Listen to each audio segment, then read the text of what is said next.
As you can hear, I've got quite a sore throat from doing a lot of talking in various cities all around India this week. So if I have to stop and take a glug of water, you'll understand. Actually, I think it's quite a deep and sexy voice. It just sounds like I've been drinking far too much gin and tonic and smoking far too many cigarettes, neither of which I do, of course. So this morning's subject is from Catwalk to High Street, how buyers use trend forecasting. I think some of the things I'm going to talk about will surprise you, and some of my attitudes towards it, having used trend forecasting. I've got a big bottle, thanks. Having used trend forecasting myself at various organisations I've worked for, worked with as well, I have a love-hate relationship with trend forecasting, as you'll see. So, but without further ado, but as my learned colleague here says, there'll be several places throughout the presentation where I will stop and ask for you to ask questions if you need some clarification. Please don't be afraid to ask any question at all. Never ever be afraid to ask a question. I might look intimidating. I really am not. Well, that's what some of my students used to tell me. So without further ado, we're going to get on and start the session. So the key points that I'm going to go through today: how are fashion trends researched and developed? Where do trends actually come from? Is there a magic formula? You'll be surprised about that one. How do buyers decide on which styles to purchase? How do I use forecasting? This is how does Sandra McNabb use it? And the one that I really want to talk to you about, because it's going to affect the industry profoundly in India over the course of the next few years. And to round it all up, how this knowledge will help you. Like trend forecasting itself, this will be a kind of a snapshot for you, because we've only got 2 hours together today, and you know, to learn about trend forecasting takes a lot longer than 2 hours. Okay. So before we begin, you're going to do the work. I'm going to have a sit down with Pooja, and I want you to do a little task before we begin to kind of get your mind thinking about trend forecasting. So the task I'd like you to do for the next few minutes is list how you see it at the moment without knowing maybe anything about trend forecasting. I'd like you to have some idea. I just want to elicit some ideas from you, hence the reason we've got the whiteboard, as to how do you think at the moment trends work? How do they come about? So try and list at least 4 stages in the life cycle of a trend as to how they come about. So I've given you an example there. A trend appearing in a magazine, because that's how consumers find out about trends. So try and think about what might happen before a trend gets in a magazine. Where's that trend? Where is it before it gets in a magazine? And what might happen after it's been in a magazine? So off you go. Do a little thinking and soul searching about where you think at the moment trends come from. Don't worry about, if you don't know, have a think. Think about yourself as a consumer. Where do you find ideas from in order to go out and purchase merchandise? Where do you think you see them as a consumer? Where do you find your information? What makes you buy the T-shirt from Benetton? What is it? Just have a little think for the next few minutes about where you think they're come from. Okay.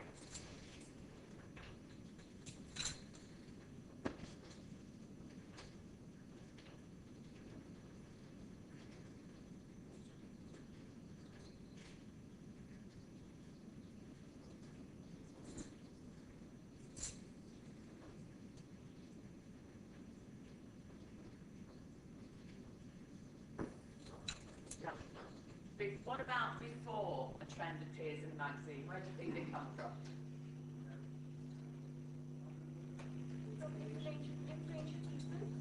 Influential people.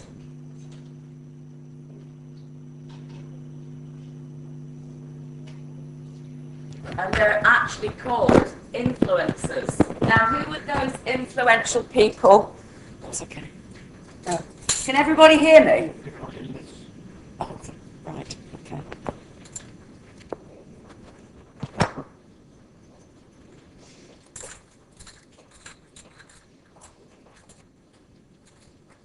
Good job, I've got a pocket. Right. So who are these influencers? What do we mean by influencers? Who would they be specifically? Ah, you've got it. Celebrities.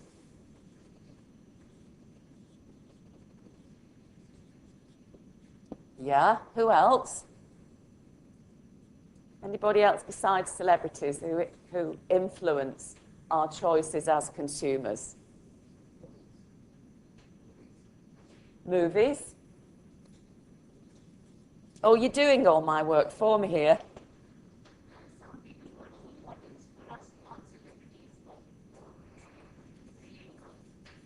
Anybody in particular?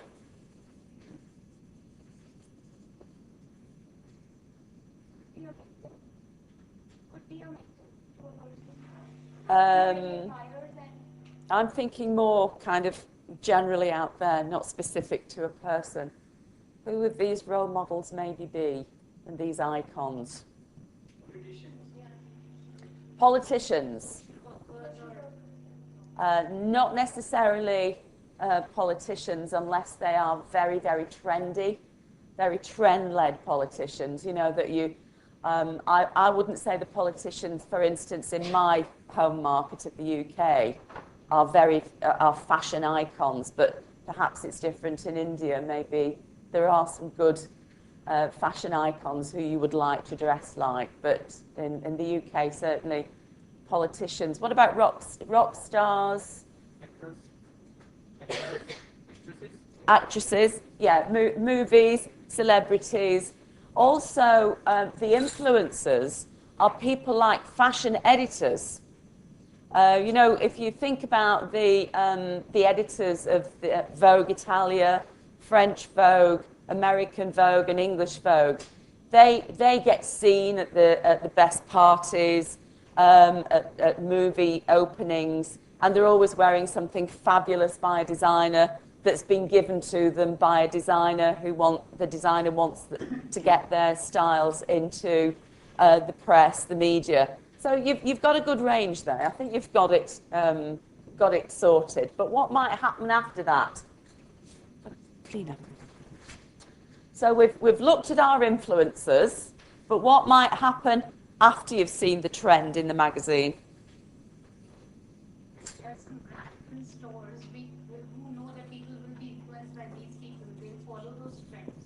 In stores, yeah. It's simply that. Okay. I just wanted to make sure that I'm just getting you into the frame of mind of what we're doing. Okay. Let's move on. So I'm going to show you and demonstrate to you the 5 reasons why trends happen. And don't worry if you've never come across these words before, because I'll explain them to you as I go through the presentation. But essentially, demographics, zeitgeist. As I say, I'm going to explain to you what these are in the next few slides. The influence of foreign fashion, fashion cycles, and, as we've already mentioned, the power of celebrity.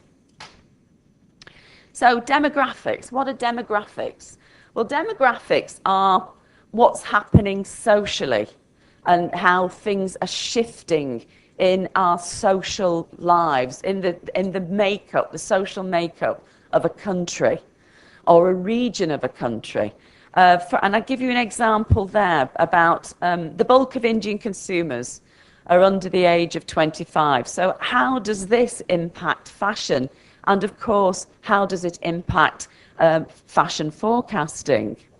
Any ideas, anybody? Anybody care to give me their input on what the change in what happens with the change of demographics and how it affects fashion?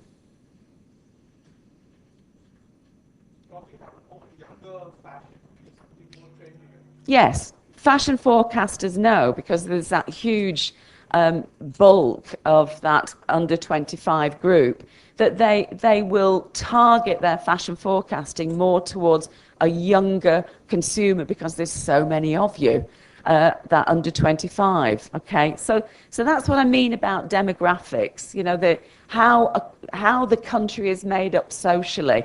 You know, the different age groups of a country have a profound effect on fashion. And the median age of this country, the median age of India, is very young compared to, say, the country that I live in, the UK, which is getting older and older and older, because, of course, we've got the baby boomer generation, where I was born into, in the 1950s, and there's an awful lot of us, and a lot less of the under 45s in the UK. And that has an effect on fashion, how fashion is bought, the sales figures of fashion. You know, if you were in the talk yesterday that I gave about John Lewis, that's in a very depressed market such as the UK at the moment, where people are stopping buying fashion merchandise because of the economic gloom and doom. More still to come. John Lewis is actually doing very well because it's targeting the over 45s. And the over 45s don't buy a lot of fashion, but they do buy, well, fashion that's targeted at them, and that tends to be higher priced. And that company sell higher priced merchandise targeted at the over 45s. Now, the under 45s, the 18 to 24, the ones who love fashion, who are fashionistas, they've tended to stop purchasing as much because maybe their mums and dads are financing their fashion purchases, and mum and dads are kind of reining in the purse, the wallet, because everybody's so gloomy, they don't know what's going to happen next. Are they going to have a job tomorrow or next week? So things are pretty depressed compared to your market, I can tell you. And here's another example about the change in the demographic change in your country. Rural buyers. This is from the Times of India that I picked up when I was over in July. That rural buyers, that you would think, no, they don't come into the cities. You know, they stay in their villages. But you'd be wrong. The bulk of small car purchases at the moment are by rural families. And what do you do when you've got a car? You actually go into your nearest city or your nearest big town and spend.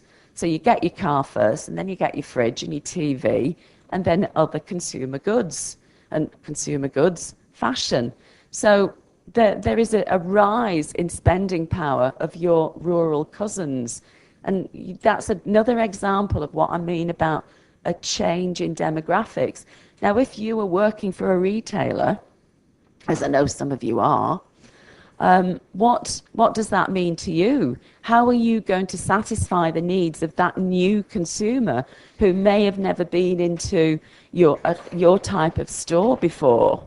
You know, you may be set up to market and sell to an urban, a city dweller or a town dweller type of consumer. But an urban consumer are not used to going into big cities yet and purchasing from your lovely stores. And you've got to be sensitive to their needs, that they are not experienced and educated consumers like, as I see what you're wearing today. Most of you know how to shop for fashion. They may not yet. So you may have to tailor your offer and the way you sell and the way you talk to these consumers in a different way than you would talk to somebody who's used to coming into your store and knows how to look for fashion and knows where to look for a size on a hanger They may not yet. You will have to educate them. And if you are seen by them as being kind to them and educating them and really taking time out to show them, you know, how to put ideas together, how to put outfits together, what accessories to buy, what shoes to buy with an outfit, that kind of happy experience in your store will stay with them. And you could end up with a very loyal consumer who drives into your store specifically to buy merchandise from your store. And the word zeitgeist is a German word, and essentially it's a posh word. It's what we use in academe. What it means is the public mood. The public mood has an effect on fashion purchasing and on fashion forecasting. Now, I'll give a good example there of next year's Olympics, which will raise the public mood in a doomy, gloomy UK, because the Olympics are being held in the UK next year. And what we will no doubt see over the course of the next few months, coming up to the Olympics, is more people will start wearing Olympic-inspired merchandise on the streets. More people will be wearing sport-inspired clothing, casual clothing, knitted fabrics rather than woven fabrics. And that's because of the public mood is kind of getting ready for this huge event, this huge, very expensive event that occurs every 4 years in different countries. So that's the public mood. It has an effect on fashion and also what fashion forecasters predict for the future. So the gloomy things are, war and economic upturns and downturns have an effect. As I said earlier about demographics, they have an effect on how we see fashion, whether it's an essential part of our lifestyle or whether we can do without it because we're so gloomy and doomy. But certainly an example of an upbeat public mood would be the fact that this great event is happening. Millions of tourists will be visiting the UK, for example. You know yourself when big events happen in your home country, especially nice ones, good ones, the public mood rises. When it's holiday time, when there's public events, the public mood people are generally happier. And what did people do when they're happy? They go out and spend.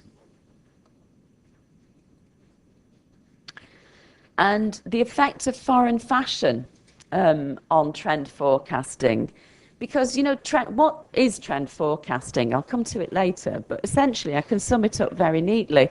Trend forecasters, they pinch ideas. They take ideas from other cultures, they take ideas from history, and they reimagine those ideas. They put a bit from the Indian culture and maybe mix it up with an African culture. So it's generally, it's all about finding inspiration in either other cultures or from history. And looking at what other cultures are wearing and how they are wearing it. Are they wearing colours in a new way? Are they wearing lengths in a new way? Are they wearing tunics with a skirt underneath? Apparently, autumn-winter 2011 is going to be a tunic winter, according to Vogue. So, tunics, which are a different kind of silhouette and a different kind of proportion of dress. It's a shorter thing. So what do you wear under a tunic? Is it going to be a trouser season to wear under a tunic? Or is it going to be a skirt season to wear under a tunic? And if it's a trouser, what shape of trouser is it going to be? Is it going to be a short trouser, a long trouser, a skinny trouser, a wide trouser? All of those options are available to trend forecasters and fashion retailers to provide inspiration to consumers. And fashion cycles, no fashion. Honestly, I've been in fashion for a very, very long time. And I've been a fashionista since around about the age of 4 or 5 because I had a mother who was obsessed with fashion. And don't forget, when I was a little girl, there used to be one style per season, one colour per season. So if it was spring, summer, 1960, it was pink. That summer was going to be pink. It wasn't going to be a range of styles and looks and trends and a range of colours. We just had that choice. And if it was autumn, winter, oh, this autumn, winter, 1961, it's dirndl skirt year. So you can imagine it was, in a way, it was much easier for consumers. They didn't have that choice, that confusion, that choice fatigue, as we call it now, because we've got so much choice, such a wide choice. So we didn't have that when I was a kid. So it's so much different. But I can tell you from all of those years I've been looking at fashion, consuming fashion, no style is ever new. What is new is the way that designers and fashion forecasters reimagine that styling and maybe give it a new name. If you look at the kind of dress I've got on today and this very full bottom to the skirt that I've got on, this has been around, I know from being a child, this style has actually been around, maybe in a different length, maybe fuller, a bit narrower, but it's had about 4 outings since I was a little girl. It was called the balloon skirt, it was called the puffball dress, it's been called the tulip skirt, and we just give it new names. And it's become new again because we give it a new name. Sometimes it's just as simple as that. But what is new is the way that we do have new, because of technology, we have new fabrics that we use with these styles that have been around before. So the drape of the tulip skirt or the puffball skirt may be different because of new fabrications that we use in it. But essentially, fashions just come around and around and around. And if you look long enough, you will actually get to understand and recognize those styles. I know that there are people in the audience here today that will know, they will have seen it before. You know, something that's coming into the shops, especially if you're shopping with your mum. My mum always used to say, I wore that when I was in my 20s. Oh, I had that hat when I was in my 30s. You know, because nothing's ever new. It comes round and again and again and again. But as I say, the newness comes from how fashion forecasters and designers reimagine those shapes. Maybe change the length of a puffball skirt and make it new, make it longer, make it shorter, make it micro. And that's where the newness comes in, because fashion is about the new all the time. It's always about new, new, new. And if we didn't have new things, there would be no fashion industry for us to all work in. And as we mentioned earlier on, celebrity, our obsession with it, our obsession with celebrities and what they're wearing, what they're doing, how they're wearing it, what shoes they're wearing it with. And it's very powerful, the celebrity inspiration and the impact on us. Even on a conscious level, we may not think we're being influenced by them, but I assure you on a subconscious level we are. Otherwise, designers would not provide celebrities with all their free designs to go out and get photographed in the media. Okay.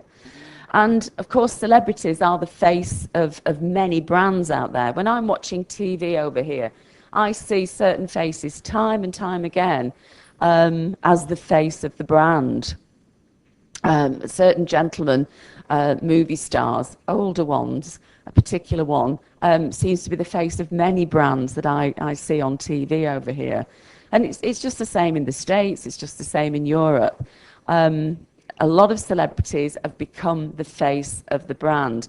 L'Oreal, for example. Now, don't forget, beauty comes under the general heading of fashion. So it's fashion and beauty. And L'Oreal, when you think about the faces that they use, both, of course, men's grooming products now, as well as women's, and they target their celebrities at different sectors of the market. Jane Fonda, for example, is now advertising and is the face of cosmetics targeted at the older consumer for night creams and day creams. And many other L'Oreal brands, because don't forget L'Oreal own a lot of luxury brands like Lancôme and Armani perfume and Victor and Rolf perfume. And they're masters at marketing and branding, and they've chosen wisely which celebrities and which movie stars actually become the face of those luxury brands or fast-moving goods brands. And even naughty celebrities, I'm sure you all know who Kate Moss is because she's become infamous over the years for being very naughty and drug taking. And what happened? There was a furore and uproar when she was caught on a hidden camera snorting cocaine. And a couple of brands actually dropped her due to pressure from, pressure groups, anti-drug pressure groups, and from the media. But some brands didn't bother dropping her at all. She still continued to be the face of certain brands in the UK. They didn't bother that she'd done something which was unacceptable to a vast majority of the public. They just kept her on. And, when it all quietened down after she'd taken those drugs, she became the face of more brands. And if you open a Vogue, or if you open any kind of glossy magazine, you'll find her somewhere in there doing something, and she'll be in editorial as well, doing something, going to a wedding or a party. So, whereas 5-10 years ago, that would have been unacceptable and she would have been dropped by many of the brands she represented. In the UK, it's not such a big deal anymore, of being naughty. At one point, I used to lecture on, what happens if the face of a brand does something unacceptable. Do they get dropped? And they used to. And these brand contracts are very lucrative to the celebrities. They can be millions and millions of dollars or pounds a year to them worth. But as I say, nowadays they don't even get dropped if they're caught drug taking by a lot of brands. And the effect of celebrity. Let's just have a look here at what I mean by the effect of celebrity. Now, the mad, bad and dangerous to know Lady Gaga. Don't forget, Lady Gaga, that is just a persona. It's just a stage persona. She's a nice young girl at heart. And here she is in one of her stage costumes, the feet. And the ones at the bottom are also Lady Gaga shoes as well. And what I want to show you here, I'm just demonstrating by showing you the shoes on the left that she was wearing at one concert that she performed at, is what happens after that and how fashion filters down to us. So, as you can see, most people, and I've watched people try and wear those shoes on a catwalk and fall over in them, and you can imagine you can do yourself a big injury if you fall off the shoes of that height. So what fashion companies do is take elements. Fashion forecasters will take elements of a shoe such as the one that Lady Gaga is wearing. And this is what Prada's interpretation for this autumn-winter 2011 has become. Now, maybe some of you sitting there saying, that doesn't look like the Lady Gaga shoe. But don't forget that the Lady Gaga shoe is impossible to wear.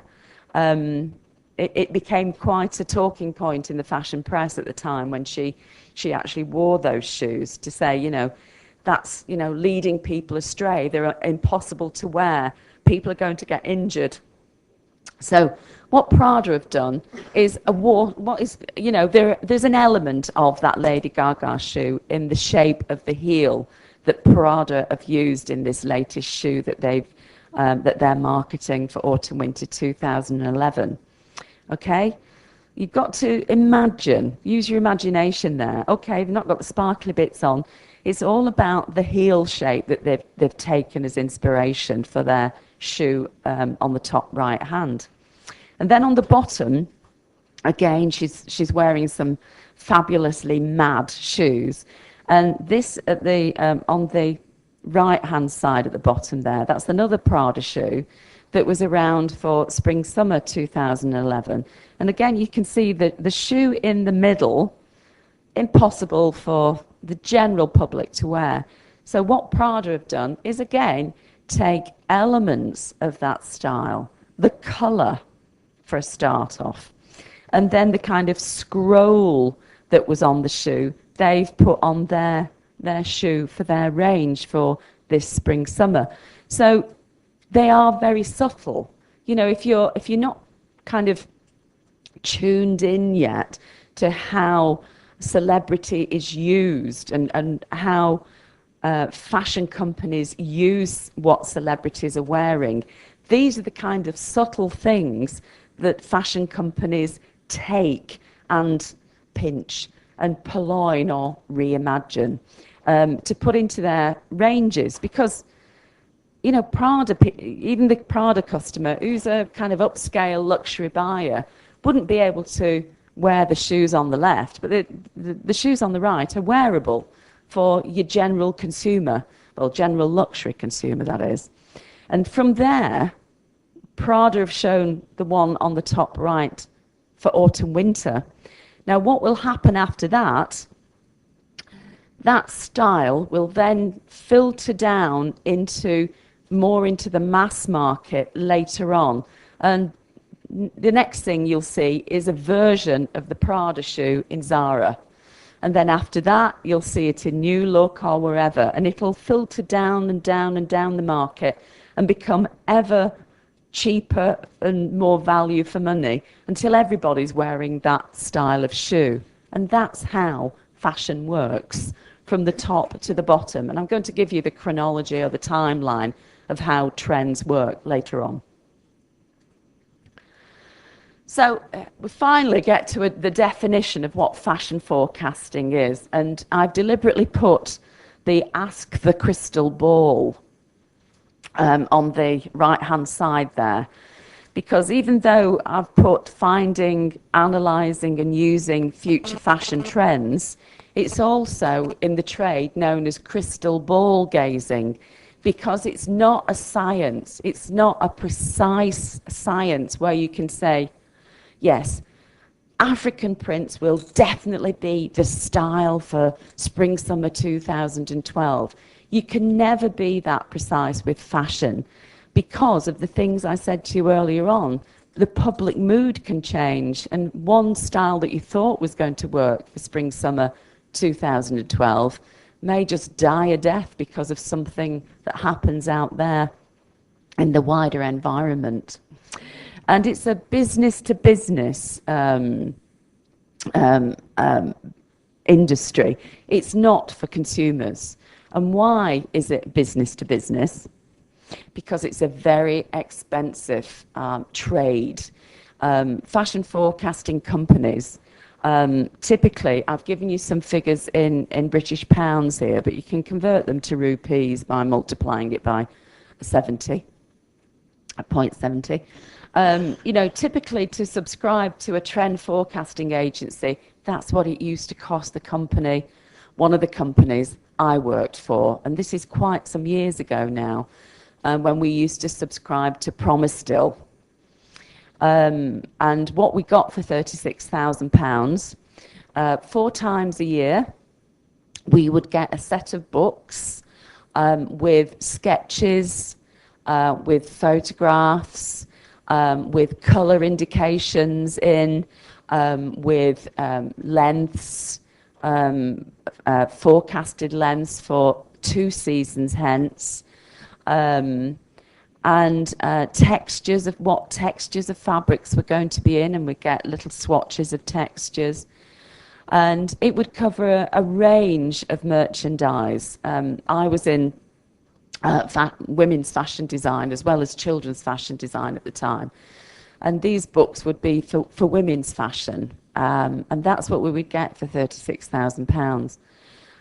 We would also be invited to a presentation, much like this, twice a year at Promostill's London headquarters, and we would be sat down, given a cup of tea and a biscuit, and somebody would present a PowerPoint presentation of essentially what was in the books, and explain and contextualize a little bit more, so we'd understand a bit more what all the information in the books were about. Have I bored you rigid by now? Were you thinking it was going to be something really exciting, trend forecasting? No? Okay. And WGSN, of course, which is a new phenomena compared to the other trend forecasting agencies that have been around a lot longer. They, of course, are online, and they've got regional offices all over the world now, New York and London, etc., etc. And they typically charge £16,000 in the UK to subscribe to their full package. Again, you know, this is not cheap. The trend forecasting industry itself is worth $36 billion. That's an awful lot of zeros after 36. $36 billion worldwide. That's a nice industry to be in as a trend forecaster. Okay. And of course, they tend to be long range. It's not just for next year. It's 2 years ahead.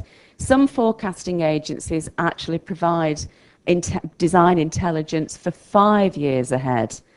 I think that's an almost impossible thing in an industry now which is so dynamic and can change very, very rapidly.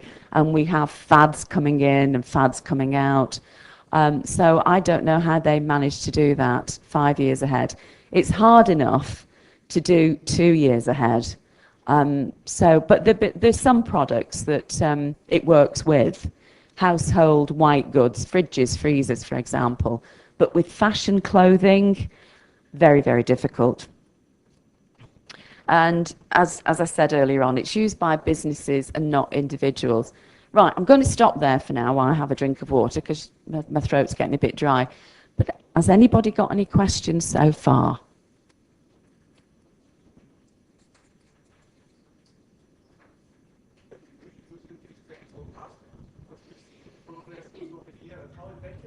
I can't tell you that yet. That comes later. You're preempting what I'm going to say later. Don't rain on my parade quite yet. Yeah, I'm going to talk about it. In fact, there'll be certain friends of mine in the audience who won't like what I'm going to say about it. Okay, anybody else got any questions? Not yet. Okay. So we're going to look at the mystery. I'm going to reveal the mystery of how trends happen.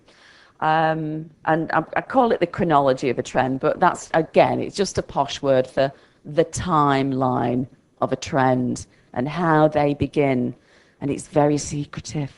And I'm letting you into this big secret this morning of how they begin. And the vast majority of people out there, apart from yourselves today, don't know anything about the start of how trends begin. But let me begin at the beginning, stage 1.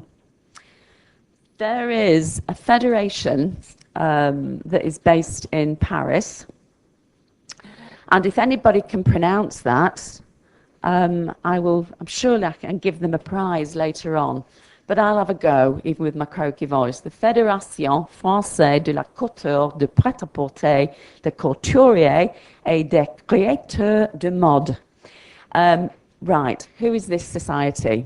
It's not quite a secret society because I know about it, but this society is made up of all of those huge luxury global brands and couturiers that we hear about and see about in glossy magazines. So we're talking about people such as Karl Lagerfeld and Chanel and Gucci, and even couturiers who we don't hear about because they're so small and have their own little ateliers in Paris, or they don't have to be French couturiers, by the way, ladies and gentlemen. They can be people like Armani, who's part of it, and American designers like Donna Karan, and British designers, of course. But what they have to have is a turnover in sales of $200 million a year. So that's why it's a little secret society. But you know those big brands? That's what the kind of money they're turning over, and a lot more. So, and it consists of about 200 organizations, part of this federation, who meet twice a year to talk about styling for 2 years hence. And why do they do this? Well, it's to protect, it's a bit of protectionism. It's to protect their brands. And they meet and discuss about what styles and what general directions and trends they're going to take their couture and of course pret-a-porter ranges in for 2 years hence, because heaven forbid that they should do the same styles. So they meet and discuss to make sure they're not going, you know, these general trends they're going to promote on their catwalks, but they're not going to be the same thing. So you can't have Karl Lagerfeld putting something down the catwalk that Gucci are going to put down the catwalk, or Paul Smith's going to send down his catwalk.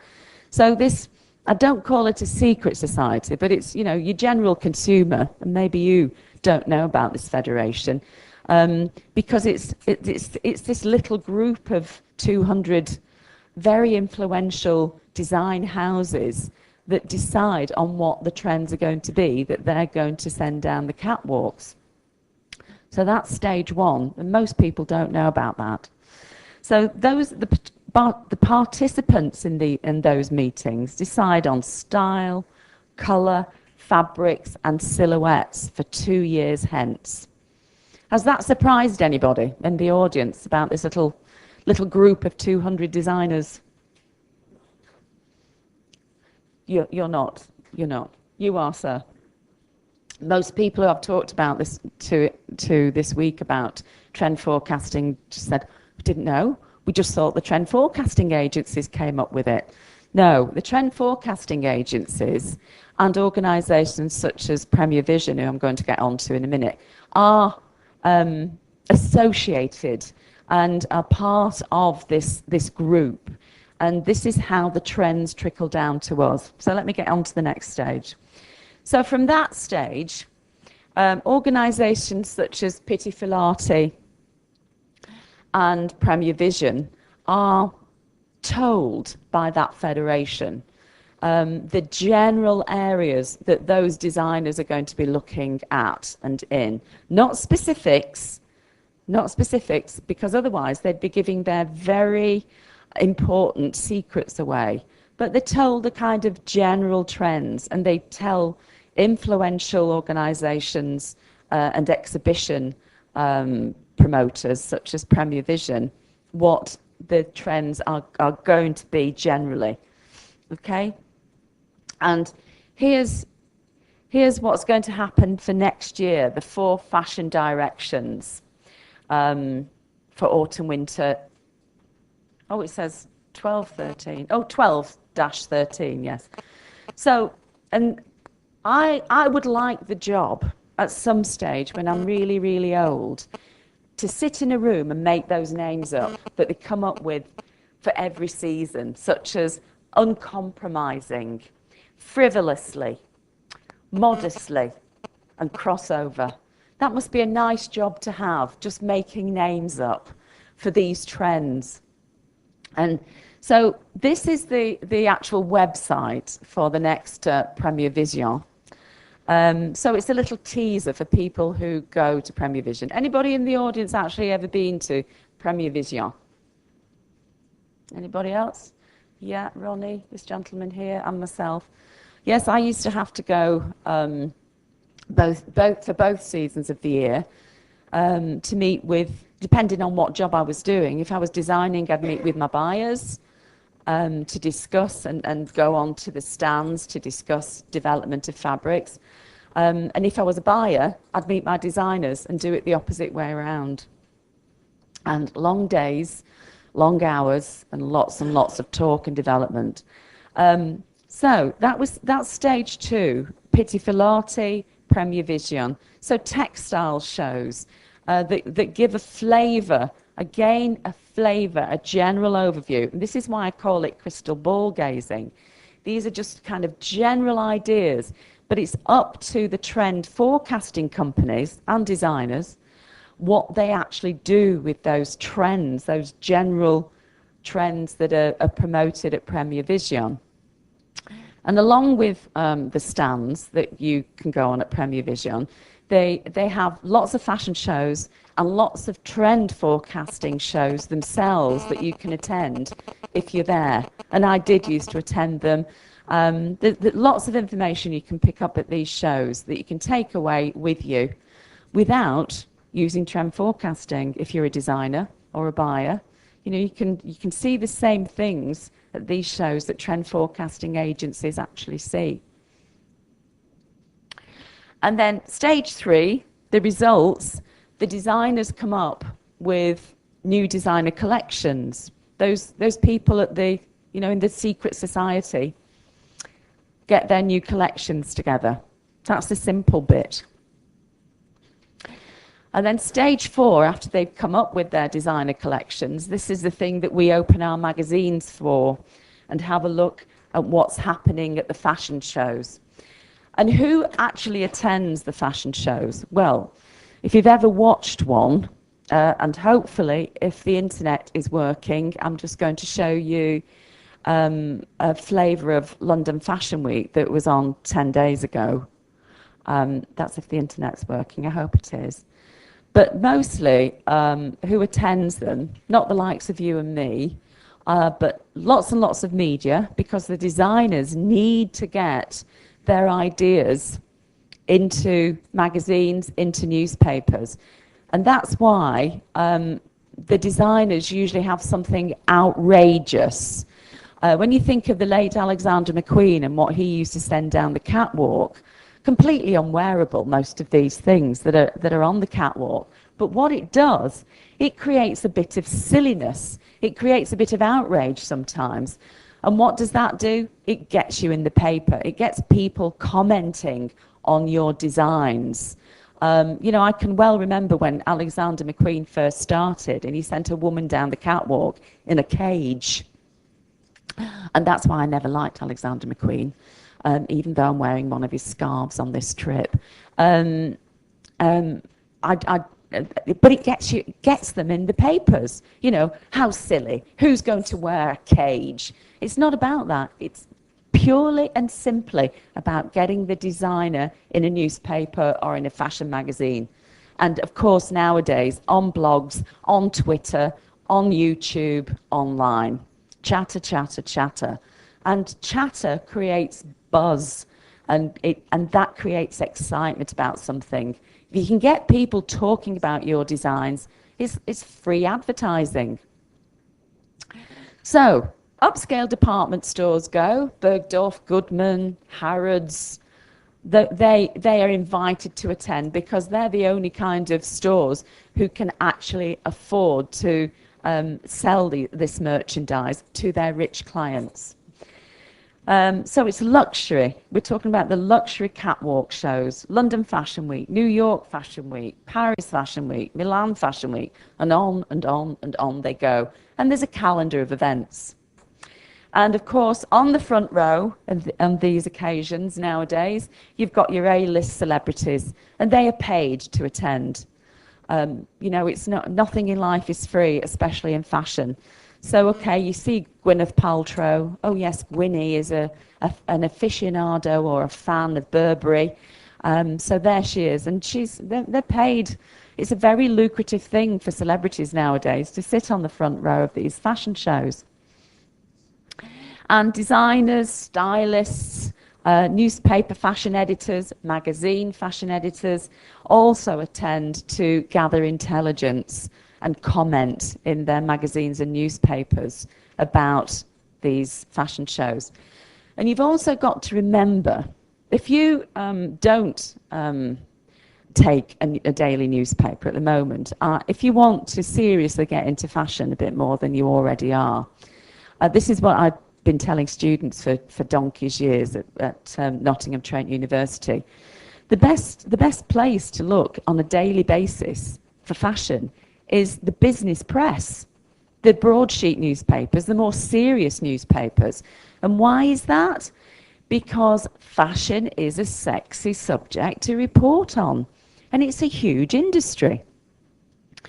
And so it's much more interesting to see an article about a fashion brand on the front cover of a newspaper than it is to talk about Tata's latest car. So, you know, whilst I've been over here the last couple of days, what have I seen? Fashion articles on the front of the papers that I read in the morning when I get up. So if you're not reading the business press, the more serious newspapers at the moment, I would suggest you do, because you'll always find really interesting articles in the fashion press.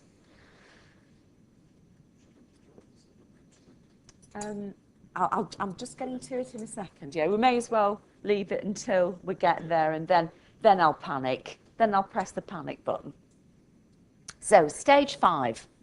This again, we're still talking about the timeline of how fashion gets to the likes of you and me. So, stage 5, what happens next? Fashion editors.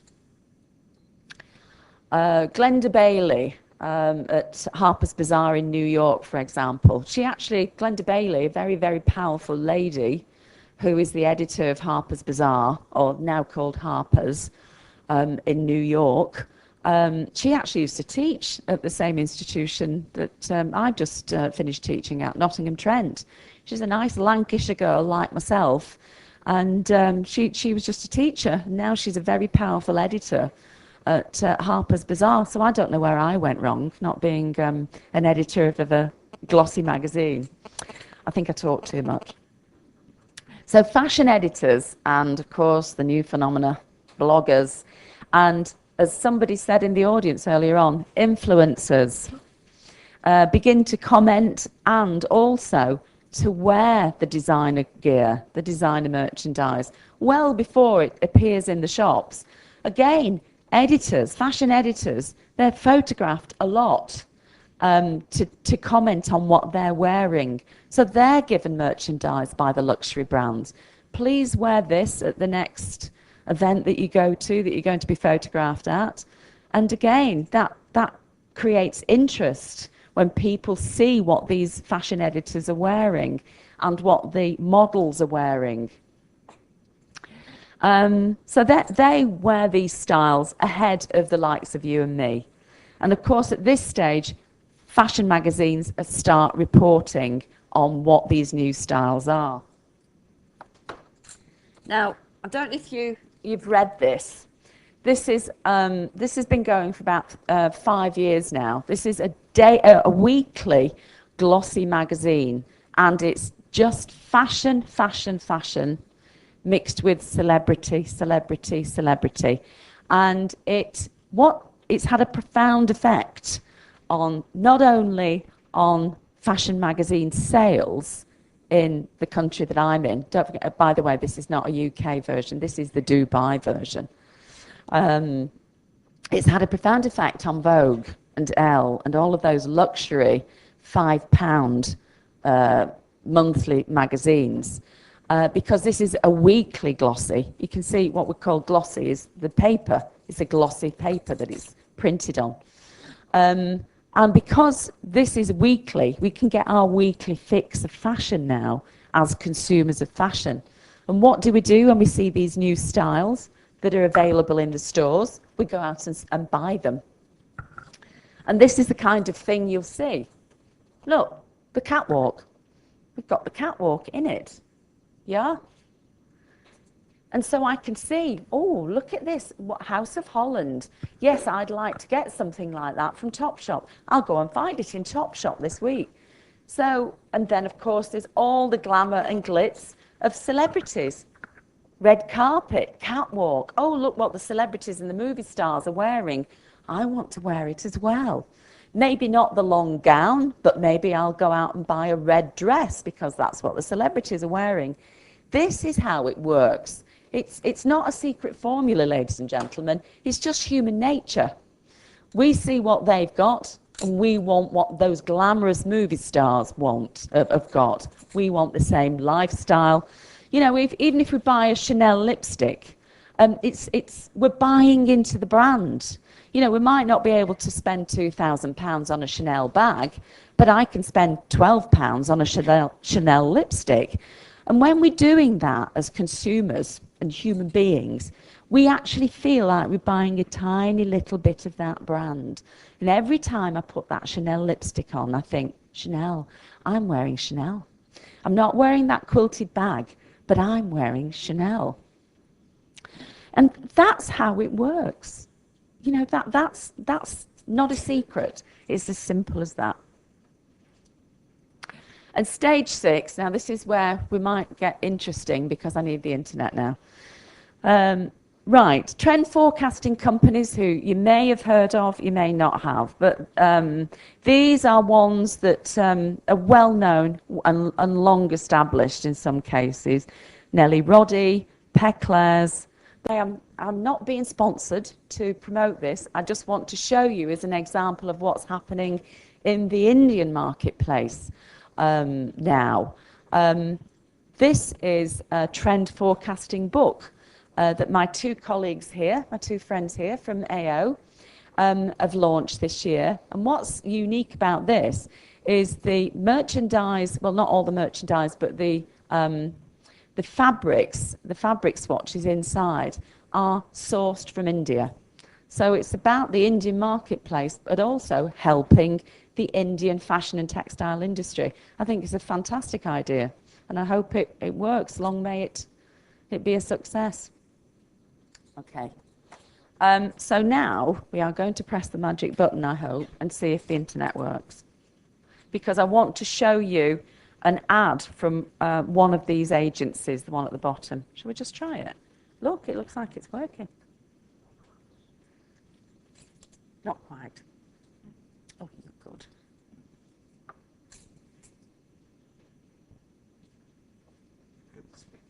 With you, I'm showing you the traditional way of how trends occur, from what is known as the trickle-down effect. Those of you who have been on fashion programs at college and university will no doubt have come across that term, trickle-down. Of course, there's trickle-up, where trends tend to happen on the streets or in the clubs, trendy clubs. They tend to happen in Mumbai, you know, in the movie centre of India, where obviously a lot of celebrities live and work.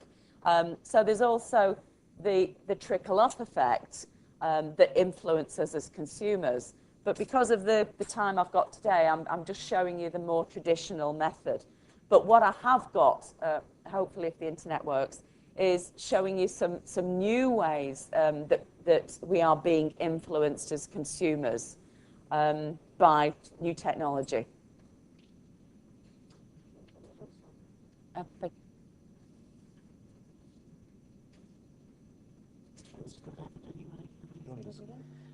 It's trying to happen anyway, and I need to get on. Yeah.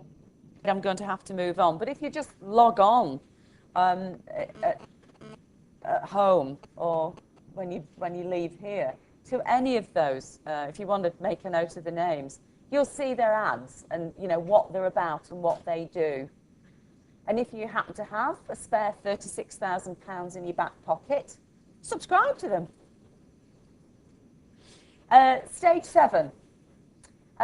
This is when the trend forecasting companies actually bring their books out and reinvigorate their websites if they're WGSN. Can I tell you a quick story about WGSN? The two guys who started WGSN, I think, hang on, oh, that's better, because my throat's going a bit. The two chaps who started WGSN, I used to work in a tiny little factory right in the centre of the UK, in Cheshire, about 30 miles south of Manchester. And these two guys used to live about 11 miles away from this factory that I worked at. This factory was so old, it used to be run by water power. It had a water mill attached to it. That was even before my time.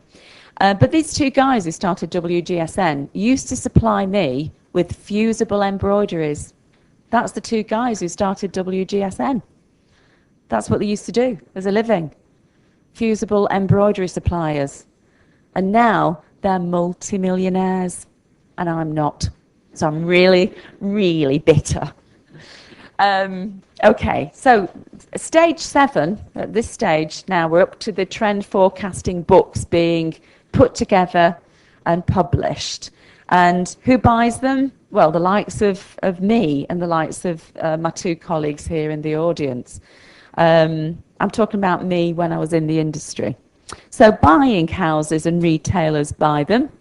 And I'm going to show you about how it used to work with me when I was a buyer and how we used to use them. And of course, manufacturers, that's when we had promise still when I was a designer at a manufacturer. And also agents, if they're massive agents, if they're big agents, they will purchase them as well. Okay, so that's stage 7. Stage 8, finally, the designers and the agents and the buying houses take these books away and interpret them and put their ranges together by using the guides given in these books. And then the consumer either purchases those styles when they finally appear in the shop or not, as the case may be, if you've got your styling right or if you've not. And essentially, it's as simple as that. So, unfortunately, again, I was going to show you a video about what a company believes themselves to be. I'm just going to look at which company I used for this. I got this. I'll tell you where I got this from. I got this from YouTube, and it was The Telegraph is a daily business paper in the UK, and I just keyed in Telegraph forecasting into YouTube, and this came up. So please, when you've gone away, see what this guy who heads up one of these trend forecasting companies actually believes they're doing for a living. Trend forecasting agencies. Again, I'm sorry, this was London Fashion Week. Now then, London Fashion Week, this site is full of great ideas, because not only does it show you the trends, it shows you the fashion editors and all the influencers walking around, and you can see what they're wearing, and what they're wearing at London Fashion Week will be what we're wearing next year. So fashion forecasting sources, if you can't afford to purchase the fashion forecasting packages, this is not rocket science. It's the stuff that you will already know, I'm sure. Look at the designer ranges in the glossy magazines and on sites such as London Fashion Week, Paris Fashion Week. Magazines, consumer magazines and business magazines such as Apparel Online, for example. Draper's magazine, that's a UK trade. It's the equivalent of Apparel Online. There are many trade magazines and consumer magazines that you can read to be inspired. Visit trade fairs, as many as you can. I know they're very expensive to visit when they're in Europe, but once a year or once every couple of years to get a feeling of that foreign fashion and the fashion that's happening on the streets as well as on the catwalks. Fashion websites, there are millions now to visit. But Fashion Business is a good website. The Business of Fashion is a very good one. It's free. It's not like 16,000 for WGSN. The influence of arts and culture, movies come under that. Movies come under that heading of arts and culture. And I'm going to show you an example later of a TV program that's very influential at the moment in terms of its effect on fashion. And of course, you can purchase fashion forecasting packages. And of course, how often do you sit for a decent period of time looking at what's happening on the street? Get yourself a cup of coffee or a cup of tea and just watch what's happening on the street. How often do you do that? You will do it quite a lot, lady. I never switch off. Maybe that's why I'm so tired all the time, but I cannot switch off from not commenting in my head about what people are wearing, but observing what people are wearing. I can't switch off. I've done it all my life and I love it. That's part of why I love fashion. And you can't I'll put that to bed. I won't do it today. I can't switch off. And it's like being a detective, because I'll be walking past Harvey Nichols in Dubai, like I was last week, and think, now why have they got that in the window? Now what's happening with that colour?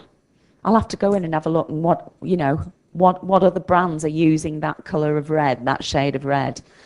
And so it's just like being a detective. Take away the glamour out of it. Take away being a consumer of fashion and think of it from an industry point of view. What are we in fashion industry to do? No matter what job you're doing, what is it you do? What do you think you're doing in the fashion industry?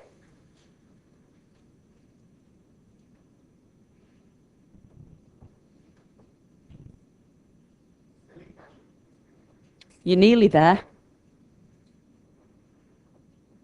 Anybody else?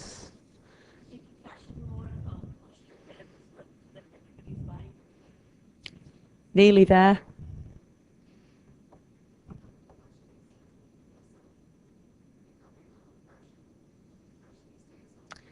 No.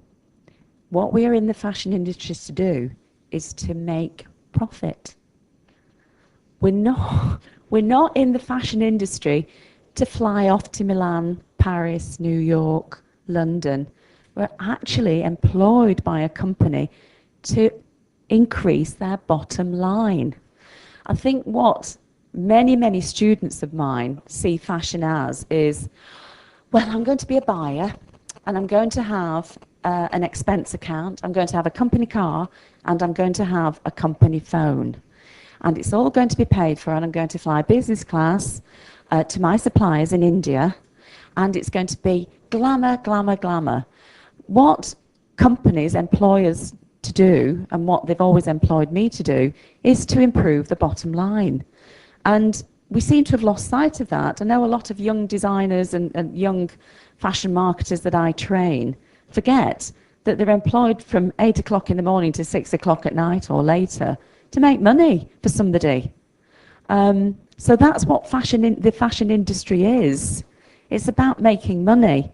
Along the way, it looks glamorous, but having worked in it a long time, I think about 10% of my career has had the glamour label attached to it, and the other 90% is hard slog, sitting in a sample room deciding on, do we do the t-shirt with the 3/4 length sleeve, or do we do the t-shirt with the long sleeve?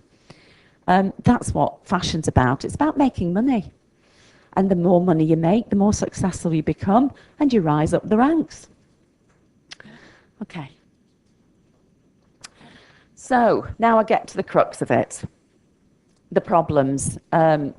Now, you've got to remember, let me contextualize it from my particular experience here. I was trained as a designer, and don't forget that.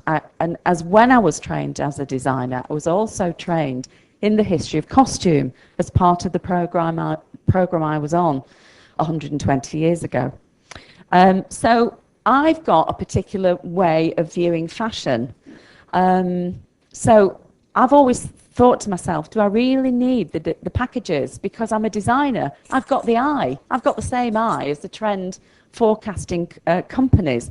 So I'm coming at this with a particular bias. So I'm just contextualizing it for you. Okay. So the problem with them is, and someone said it here, my colleague in both these colleagues in the audience said it, they're very general in approach. And that's why I call it the crystal ball gazing. You know, I can think of something now, and I can say to you, right, I'm looking in the crystal ball, and I can tell you, oh, it's coming through now, it's coming through the mist. I can tell you that orange is going to be a really big colour for spring, summer 2012. And I'll call it conviviality. That's the trend name I'll give it. And unfortunately, that is the problem with them. They can be very, very general in approach, the crystal ball gazing. And the other problem is, what I've not discussed yet, is your consumer. Who is your consumer? You know, WGSN might say, right, the Micro Mini is going to be the big hit of autumn-winter 2012. But what if your customer is a 55-year-old woman? Is a 55-year-old woman whose knees went years ago going to be wearing a Micro Mini? No, she isn't. So you've also got to think about who you are providing your merchandise to. And what's going to happen in your market, this is not crystal ball gazing, this is based on fact. What's going to happen in your market is it's going to turn into a much bigger version of the UK market. And that market, the successful areas of the UK market, are the fast fashion areas. So like the UK, it's going to dominate your market. And does everybody know what I mean by fast fashion? Fast fashion. Fast fashion. It means fast fashion, yeah. It means a quick turnaround, that people want new styles every week, and retailers are doing it. Retailers like Primark and Zara and New Look are providing it to them.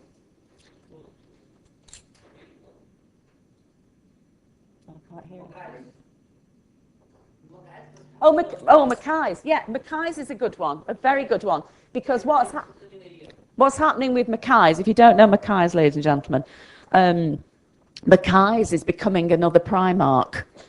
They're trying to do the same thing of the success of Primark. Now, if you don't know who Primark are, they've been around for donkey's years. And they were just a kind of a basic, very nice shop that your mum or your grandma would go to for basic fashion items, what I call basic body cover, elasticated trousers, T-shirt and a sweater, very low cost. But about 8 years ago, thanks to this very magazine and the fashion editor, they've become the trendy must-go-to store for fashion. And they're very, very low cost. We're talking about a vest of 140 rupees with £2. In fact, sometimes less than that, sometimes 70. Depends on what part of the season they're in. And they've become, they're known as Primani, simply because they've got such a fashion credentials now. They're always appearing in the UK version of this magazine. And in fact, a TV programme was made about their phenomenal success. And guess who was in it? The fashion editor of Grazia was in it, commenting on how fabulous Primark is, and the very, very low cost fashion items that usually, when we say fashion items, they'll have an element of catwalk about them. It might be the colour, might be a trim, might be a length, it might be the product itself. But there's some discernible bit of the catwalk in their items. So that's Primark. And that is fast fashion. So it turns over very quickly by the week. And people go in and buy it. I see people walking around with supermarket shopping trolleys around Primark, just piling it all in. And where does it end up? It actually ends up on eBay, being sold on eBay to other usually people from overseas who are willing to buy it. And people are making a nice little profit and a business out of just buying Primark merchandise and selling it on. That's how these kind of micro entrepreneurs are working. So fast fashion, it's a mix of catwalk and street fashion, so it's trickle down and trickle up. They're using elements that the designers who work for Primark are using elements they see on the street, what we're wearing today. Yeah?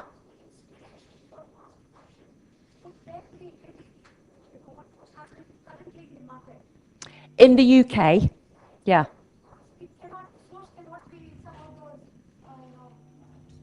Some of those fashion fairs and all where the story begins from. Well, that's exactly. See, you've got me. That's the problem. That's what I'm saying about trend forecasting packages. They are put together so far ahead of the market. They are not relevant to a market that's operating fast fashion. They're too late. Those trend packages are just too late for this consumer, and the consumer demand, those fickle, capricious UK consumers demand new stuff every week. Well, not just every week. You know, the studies have been done to observe women going into Primark, and they'll be buying things 2, 3, 4 times a week because it's so cheap that you know, they can afford to buy a T-shirt in 5 colours. Done it myself. So that's the problem with trend forecasting packages, and that's what I was just getting to. I recognise your face, madam, from last year's. Yes. So fast fashion, very short lead times, very short. I mean, when you think about Zara and how quick they can get from the designer's pad into store, what trend prediction package is worth to them when they're doing it themselves, like I used to do as a designer, do it myself. So it's very difficult to assign long-term forecasting to it. And your market is just going to become exactly the same. And that's not looking in a crystal ball. I can already see it happening. When I walk around the shopping malls, I see the brands that you've already got. And you're going to get a lot more of them. So relevance to your market, as you've just said, not very relevant, I'm afraid. Global brands are the ones that we copy from, the ones that send that stuff down the catwalk, and we can copy it very quickly. So do we need a trend forecasting package company to do it? Well, we can do it ourselves. We can cobble something together ourselves, even if we're not designers. You know, a little product development team can do the same thing. And of course, the global brands like Karl Lagerfeld at Chanel, they differentiate themselves via these trends and their ability to shape consumer choice. And mainline retail brands follow those global brands. They don't actually need an intermediary giving them a package. They can just see, you know, the internet has changed how fashion works and how fashion intelligence gets from the catwalk to the designers or our buying offices or our manufacturing product development office. It's changed out of all proportion. And what do we end up with at the end of it? We end up with our mass fashion styles. So I'm going to give you a task. I've spoken far too long. So what do you think company buyers have to take into account when planning a range? And so make a short list of factors that they need to consider before they plan a new range for spring-summer 2013. From what I've told you this morning, what do you think it is? And I'll get my little marker and my little board out again. So 2 or 3 minutes to do, okay?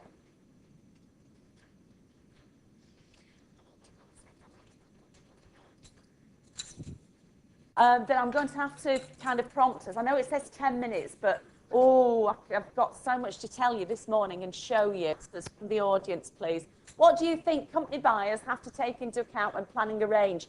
And it's a trick question. Oh, she's got the answer already. That was the trick. It wasn't. I thought everybody'd be telling me, oh, trouser length, sleeve length, blah, blah, blah. And what I was wanting to get the answer of is, who is your consumer?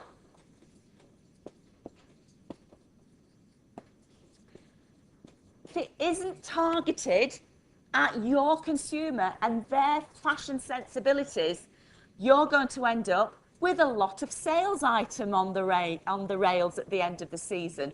So that was the answer I was looking for, about how often do you consider your consumer and what their needs are, okay?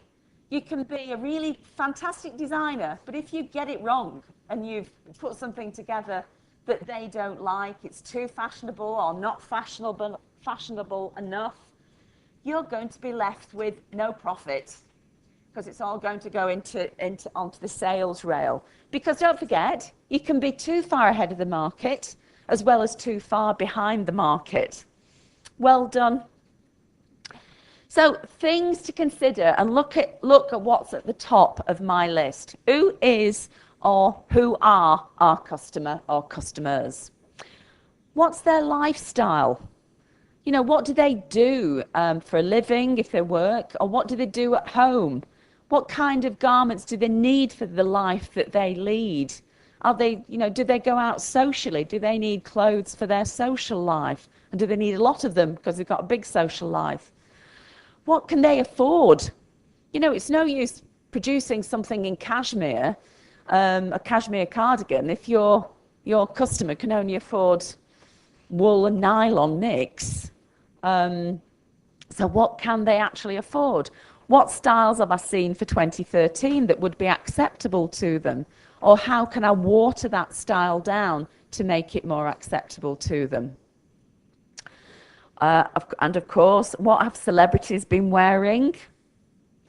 The lady, has everybody heard of Topshop? Good. The lady who made it famous, along with Philip Green, who owns it, a lady called Jane Shepherdson, she left in a marked manner about 5 or 6 years ago when Philip Green did his he teamed up with Kate Moss. Jane Shepherdson didn't agree with teaming up with Kate Moss, and she actually left the company. But Jane Shepherdson was the one who said, quite famously, after we bought all our stuff, all our ranges for the coming seasons, I always hold an open to buy budget back. And I read, guess what she reads? Guess what she used to read? She would read the magazines with celebrities in them, and she would purchase extra bits and pieces based on what the celebrities had been wearing. Not the actual garments, but they'd copy them or reimagine them, or just pinch the ideas. So that's what she did, and she made Topshop what it is today, Jane Shepherdson. So colours, you're going to consider colours, silhouettes, fabrics, lengths, and actual styling itself. And I know it doesn't sound sexy, and I know it doesn't sound fashion, but the first thing I used to do when I was putting my ranges together is, what sold well last year? Let's recolour that. And I was led, of course, by my merchandiser who worked closely with me, and he would say, right, that trouser sold, that Levi's jean sold 16 million last spring, summer, the double page spread, because I worked at a mail order company at the time. We're going to have to do something, we're going to have to use Levi's again, but just slightly update it. So that's the first thing I used to do. before I went to all these shows and did that 10% glamour bit. And also, what is forecast to sell well in spring summer 2012? Who would tell me that? My suppliers.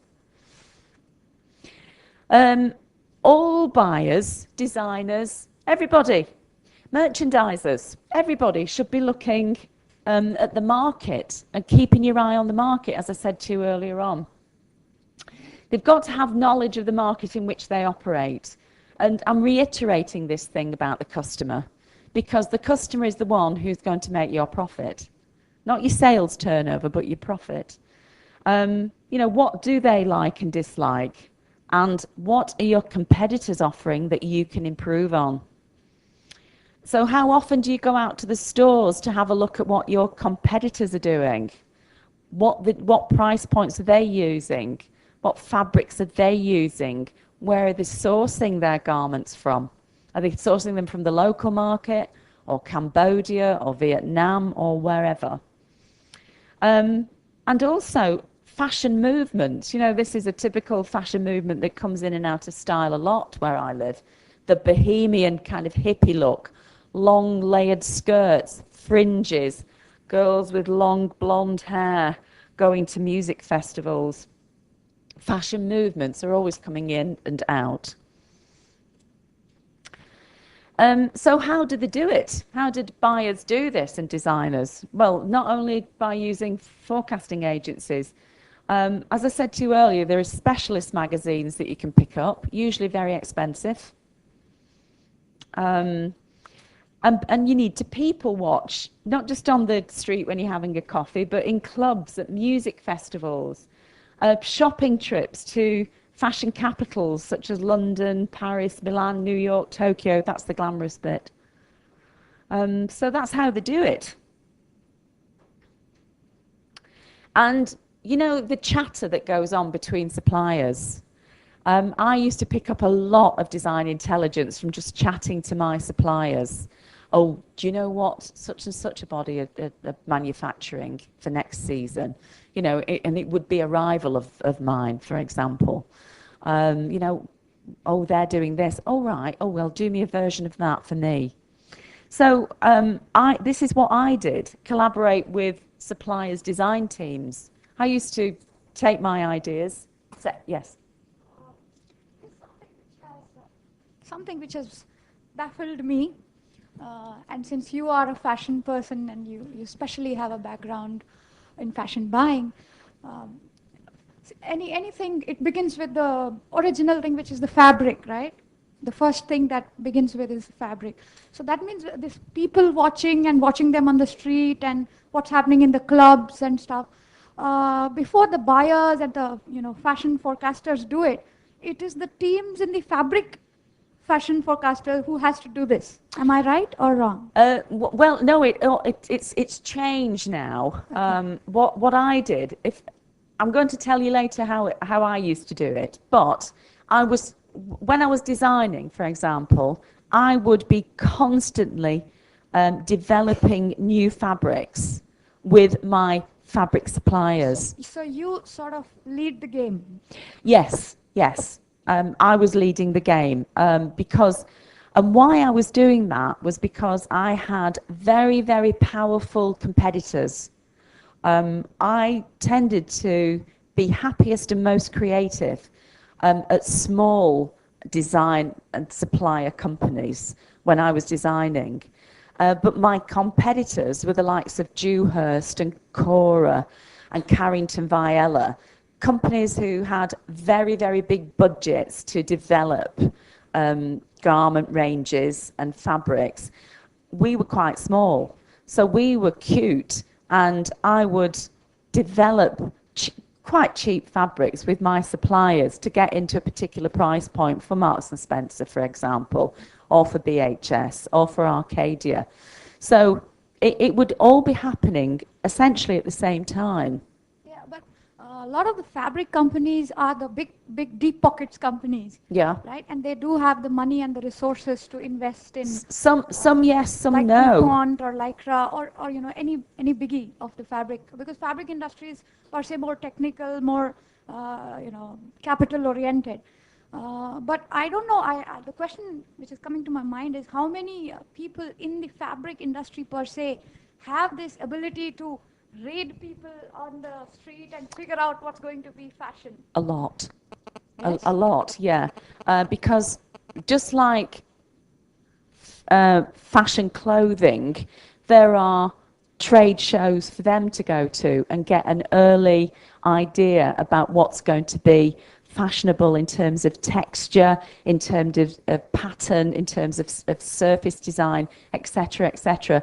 So they go to their shows 2 years ahead of time or what have you, and designers and trend forecasters go to their shows, but they all come together at Premier Vision.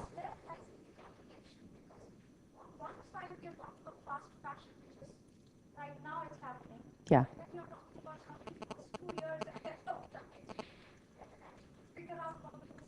Yeah, but you've got to remember the kind of price points that Primark work to. They are not using fabrics that have been new. They're not a new type of fabrics. You know, the 2 and 2 rib or 4 and 4 rib and a basic cotton. They're not the houses that use that kind of fabric development. They just order it because they're ordering in such massive quantities. Order it, tell the fabric supplier what colour they want it dyed in and how many millions of metres they want. So that kind of fast fashion doesn't need new development. Zara do, though. Zara sometimes have, you know, new types of fabrics. So that's the contradiction. Okay. And they meet them at trade fairs. That's how I used to, as I said to you earlier, that's how I used to meet if I was buying, I'd meet my designers, and if I was designing, I'd meet my buyers and discuss and visit their particular fabric suppliers who they like to work with and develop with. You get a feeling for the fabric houses that you like to work with, because of course, if you're in women's wear, and I designed women's skirts for a long time, just skirts, but at different price points, there would be certain fabric suppliers who I would go to because I know that they would supply me with a good wool. Another supplier would supply me with a good poly wool, and so on and so forth. And I'd also meet them on my trips, you know, in Milan or Paris or what have you. So, to get to my own experience and to contextualize all what I've been saying earlier to you, so I'm going to talk to you about my experience of fashion forecasting as not as a young person myself. I was a young fashions buyer, okay? My previous experience and education, I was trained as a designer. And because of that, I've got a particular slant on fashion and know what I'm looking for all the time. And I also studied the history of fashion, so I've seen these styles before. And history is drawn on to inspire fashion forecasters and designers. And I also studied design and manufacturing, so I wasn't a designer who just sat at a pad all day designing all these things. I actually was taught at the design school I went to that if you design it, you've got to tell me how that's going to be made up along a line and take 12 minutes to manufacture. So that was the advantage that I was educated in. A lot of young designers who I come into contact with at Nottingham Trent University, all they do is drape fabric on mannequins all day long and have no perception of how those things are going to go down a line because they all think they're going to go and work at couture houses. And then the reality hits when they leave. And of course, I'm fashion obsessed, and I still am. I always have been. From the cutout dolls I used to play with when I was about 4 or 5 years old to today, I still love fashion. I'm not talking about where to wear it myself. I just love seeing beautiful things walking along the street or in a store. And that's why I spend a lot of my time and my money going down to London. It takes about an hour from where I live. and just looking at the beautiful things that are in the stores. And of course, I can't switch off there. I've got to think, right, how did they do that lapel? Or, oh, that's a nice finish on that cuff. I'll remember that for next time. So I'm still obsessed with the industry. So first priority when I was a buyer, what sold well last year in my range, and of course what didn't. And I worked with design teams. We had, when I was buying, it was a very large organisation I was buying for at the time. I don't know if you know a company called Great Universal Stores, but they're a mail order house, online of course now, and they own several catalogue brands. And that's who I worked for, a very, very big organisation. And we were so big, we had our own design team who would come and give us a trend forecasting package in-house. Our own designers would do that. But I also used to visit Pitti Filati in Florence to get some idea of fabrics and colours, fabric colours and theme colours for the following year. Visited Premier Vision, subscribed to Promistill, certainly read consumer magazines such as this to get a feel of what was in the magazines, visited the cities, this was the glamorous bit, but I also, because of my background, used to use my own gut instinct as to what I believed would sell well in terms of just looking and observing at what was coming through, what the trendier, influential people were wearing. And I'd do a watered-down version for my targeted consumer. So above all, I needed to know who my customer was, because she wasn't going to wear bright orange. She might wear a version of orange. She might wear a peach, because she was a more conservative customer who even though I was a young fashions buyer, she was a more conservative customer because she was buying out of this catalogue, and she would pay for her fashion. She'd buy it and then pay for it weekly. That's how mail order used to work. Their age, how old were they? This is everything that you've got to consider when you're putting your ranges together. Their income, their lifestyle, and their fashion sensibilities. I'm very aware that I've only got a few more minutes left, but I've given you another task here, and this is a much easier one because it's a visual one and we don't need the internet. So I'm just going to put some visuals on screen, and what I'd like you to do is match the 6 consumer types with the 7 denim jeans trends that they're on the bottom. You match the people on the top. The lady on the extreme left is the mum. I've ringed her head, so you're matching her with one of those pairs of jeans along there. And then we've got a young guy there with his bobble hat on. We've got a young single woman at number 3. We've got pre-teens, number 4.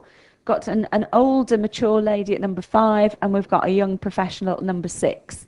Now, the keener-eyed may notice that there are 7 styles on the bottom. And again, it's a trick one. So a couple of minutes to match the consumer with the style below, which would most suit those consumers. Okay? A couple of minutes to do it. You can work together if you want to, so it'll be quicker.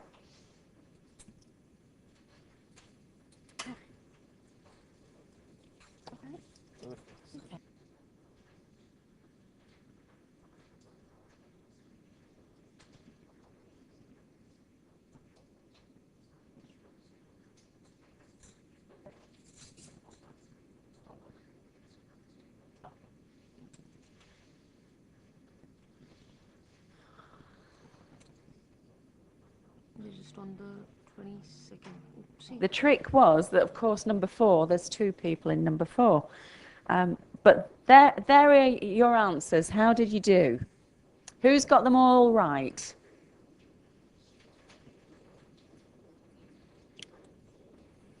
I'm going to give you an explanation on the next screen as to why. Surely everybody got that elasticated waist trouser, the comfort one.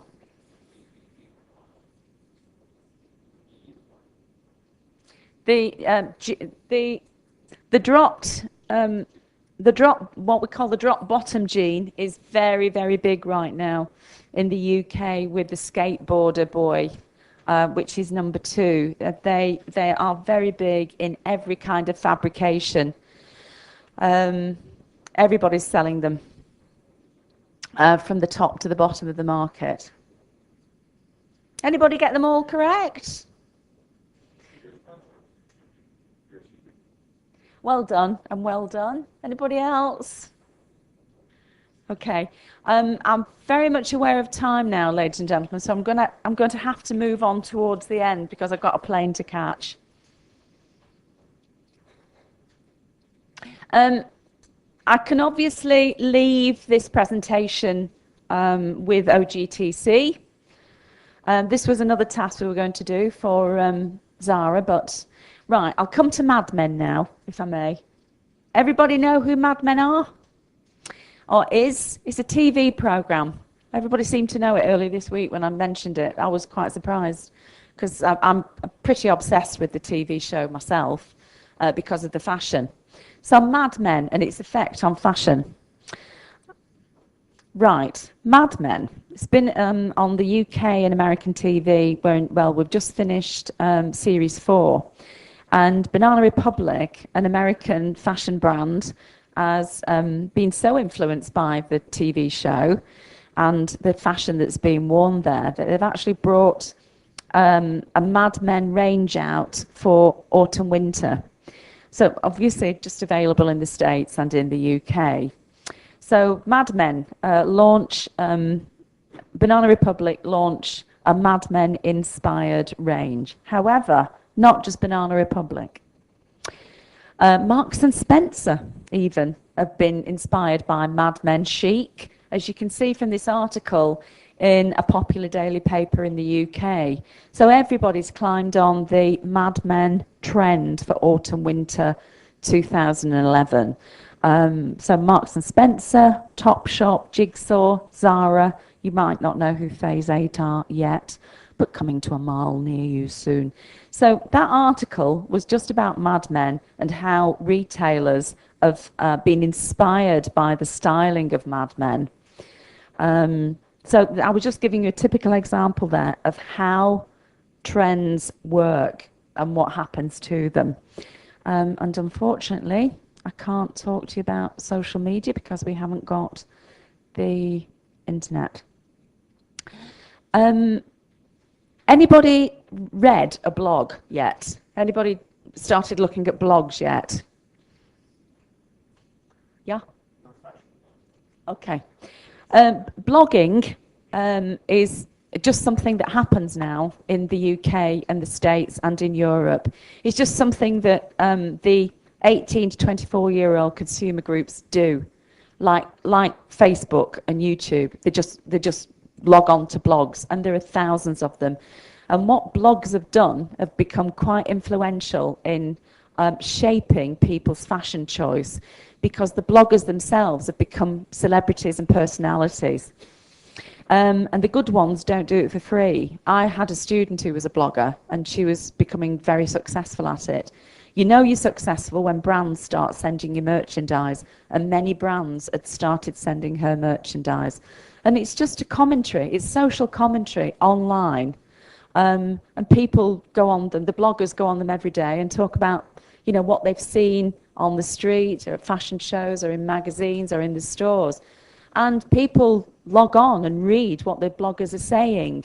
It's a massive phenomena in the UK and in the States and in Europe.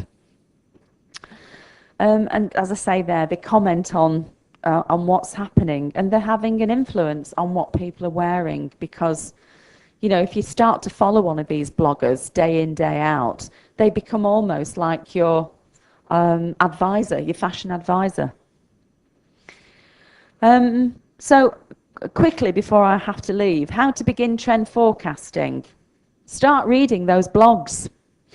In fact, when you start reading them long enough, it's very easy to do. There are sites and wizards set up for you to become a blogger yourself, and it's free. Become a blogger. Get involved in online fashion forums. Again, many online. Read the more kind of cult magazines rather than consumer magazines, such as Nylon, Wallpaper. Anybody visited Le Mill or Bungalow 8? Shame on you. Oh, shame on you. They're the two most influential retail spaces I have been in a long time. Is that true, my colleague?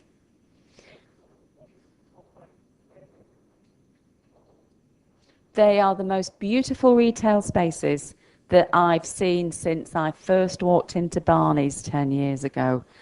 And they're in your market. Not in the UK, not in Paris, not in New York. They're in India. And they're fabulous.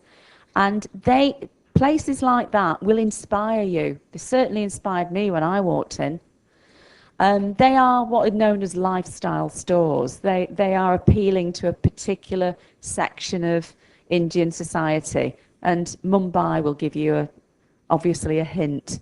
They are for your celebrity kind of fashionistas. But one of them, Bungalow 8, is not that expensive. But they are absolutely beautiful spaces to go into and look at beautiful merchandise. So next time you go to Mumbai, go to Le Mill and Bungalow 8 because they're much, much better than any store that's available in the UK. They're fabulous, absolutely fabulous. You'll get inspired by those stores. And, so you can't actually say, oh, all fashion happens in Europe. It doesn't. Fashion is happening right now in India. Very influential retail spaces in India. And, you can always attend one of our workshops if you want to learn more about fashion forecasting. That's what Pooja and I have been doing all week in Mumbai and Bangalore. But certainly have an opinion about fashion. Don't put your hands up if I were to, point at you now and say, right, you tell me about your fashion sense or what trend is happening right now. Have an opinion. You can't sit on your hands and think you're going to know about fashion just by watching telly and reading a magazine. There's a few more things you've got to do about it. So, thank you very much, ladies and gentlemen. And Pooja I think Pooja wants to say a few words. Okay.